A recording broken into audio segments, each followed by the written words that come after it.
मनोज जरांगे यांच्या समर्थनार्थ तसेच आंतरवाली सराटी येथे सुरू असलेल्या अमरण उपोषणाला पाठिंबा देत नाचनवेल चौफुली फाटा येथे समस्त मराठा बांधवांनी 2 तास रास्ता रोको आंदोलन केले आहे।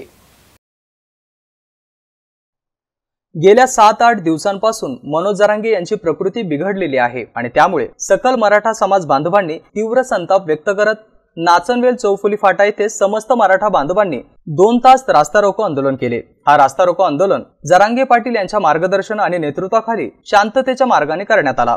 20 फेब्रुवारी रोजी होणाऱ्या विशेष अधिवेशनामध्ये सगळे सोयरे हा कायदा पारित करून तात्काळ त्याची अंमलबजावणी करावी। आरक्षणाच्या मागणीसाठी आंदोलन प्रसंगी मराठा बांधवांवरती दाखल झालेले सर्व गुन्हे मागे घेण्यात यावे अशी मागणी यावेळी करण्यात आली। यावेळी 25 वर्षाच्या वयोवृद्ध आजीने यामध्ये देखील सहभाग घेऊन घोषणा देत तीव्र शब्दामध्ये संताप व्यक्त केला आणि निषेध केला। यावेळी पिशोर पोलीस स्टेशनचे सहाय्यक पोलीस निरीक्षक शिवाजी नागवे यांच्या सूचना आणि मार्गदर्शनाखाली सहाय्यक पोलीस उपनिरीक्षक ढगारे यांनी चोख बंदोबस्त ठेवला होता। यावेळी पोलीस कर्मचारी आणि महसूल विभागाचे पदाधिकारी हे उपस्थित असून त्यांना सकल मराठा समाज बांधवांनी निवेदन दिले आहे आणि पोलीस प्रशासनाने तात्काळ रस्ता मोकळा करून दिला। Devidas Thorat, MCN news, Nachanvel, Kannada.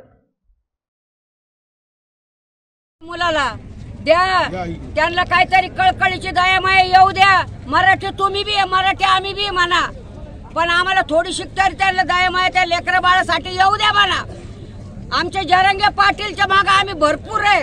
काय व्हायचं, तुम्ही 10 जण मारतान, 50 मारतान, 100 मारतान, मारून मारून किती मारणार, पण आमचं जा हे उठल ना, मग आम्ही पण बघून घेऊ।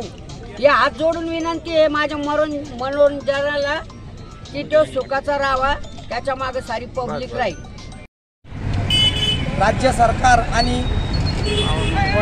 राज्य सरकार आणि केंद्र सरकार यांना माझी नम्रतेची आणि कळकळीची विनंती आहे की त्यांनी 20 तारखेला जे विशेष अधिवेशन घेणार आहे त्या विशेष अधिवेशनामध्ये सगळे सोयरा हा कायदा पारित करावा आणि जे आंतरवाली सराटीमध्ये जे गुन्हे दाखल झाले होते ते लवकरात लवकर हे मागे घ्यावे।